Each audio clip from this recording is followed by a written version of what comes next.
More and more employers are crossing a line on zero-hour contracts, and it's up to all of us to do something about it.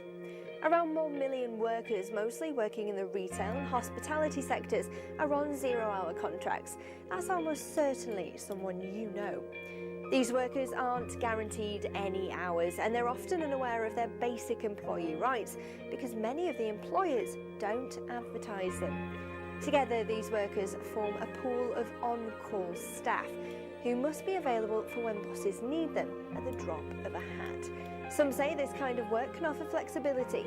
If workers were given a choice about what type of contract they'd like to be on, this might be a fair argument. But for most, the balance of power lies squarely with the employers. This is Sarah, we've changed all the names in this video, who used to work for a fast food company. If you raise a complaint or point out that your legal rights aren't being observed, you face not getting any hours the next week. So much for flexibility. Here's Jimmy. Texts were sent to between 20 and 50 zero-hour workers. We must all turn up or we will not get a text for weeks, but yet only one will actually get the hours and it will be the first to arrive.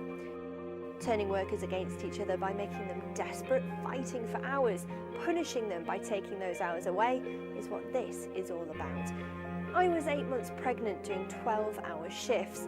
This is Jane, who worked as a bread producer. I would finish my shift at 12 midnight and had to start again at 6 a.m. the next day. When I asked my manager about my health and safety, I was told I was a bolshie and I was threatened with the sack. Yet Jane, like hundreds of thousands of others on zero-hour contracts, does have rights. At the very least, if she's on call but not actually working, she's entitled to the national minimum wage.